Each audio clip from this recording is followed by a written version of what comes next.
Hi, I'm James Martin with the Charles Sarkis Restaurant Group. Today we're going to make risotto con aragosta, which is Canaroli rice with fresh Maine lobster meat, and today we're going to add pancetta and grilled sweet corn.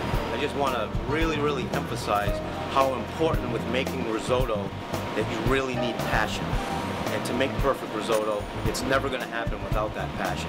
And I'd like to just thank Charlie Sarkis for instilling that passion into me, working for him for 18 years. I've never met an individual, a man, so passionate about food and hospitality in the restaurant business, and he's really shaped my career who I am today. So from the bottom of my heart, just a big thank you, Charlie. So let's cook. We're going to take half an ounce of unsalted butter. Under a pretty high heat, we're going to melt the butter. I'm going to add about 2 ounces of grilled sweet corn. Get some nice color, nice flavor from the grill, nice charred sweet corn. Going to cook that. We're going to add 1 ounce of rendered pancetta. Rendered pancetta, what I mean is I rendered all of the fat out of the pancetta. Still has a lot of nice flavor. It's going to make it very decadent. And once the pancetta and the corn are incorporated with the butter, I'm going to season with my sea salt and my ground white pepper. At this point, I don't want to cook it anymore. I'm going to add my base risotto, which I have cooked early in the day, with the caramelized fennel and lobster broth. And this is absolutely the most key point to making perfect risotto. What we have right now is all the flavors in the pan, and we want to actually cook the rice into the ingredients, or the sofrito. Sofrito are all the ingredients in the pan which have all our flavors. We want to toss all those ingredients together, incorporate everything together. Then we're going to very slowly add our caramelized fennel lobster broth. So we're going to add 1 ladle, about 6 ounces. You can hear the sizzle when the hot stock hits the pan. And the key to any great risotto is to get it as creamy as possible.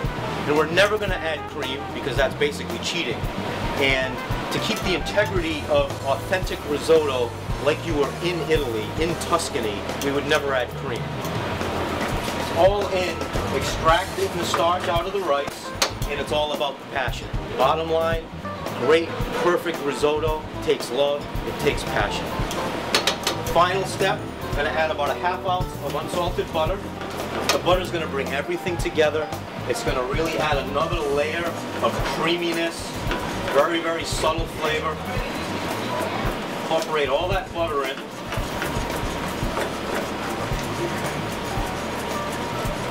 I'm going to add my freshly cooked Maine lobster.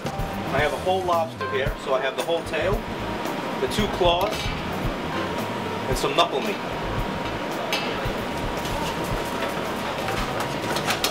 Final touch is I'm going to add some grated Grana Padano Parmesan cheese, always off the flame. Because what we're doing right here is we're finishing the risotto. For a garnish and for some extra flavor right at the end, I'm going to add a chiffonade, finely chopped basil. So as you can see, it's going to give it some color, and it's going to add a very unbelievable vibrancy to the flavor right at the end with the fresh basil. I'm going to plate with, always in the back of my mind, that I want to visually see the lobster, that stands out, that's the most prominent. So in plating, I can see my corn, I can see my pancetta, but I want to save the pieces of lobster, present them on the plate so they really stand out in the presentation. The final step to my risotto con aragosta e pancetta is a vibrant basil flower, the last garnish. So we have risotto con aragosta e pancetta Gran Turco. Bon appetit!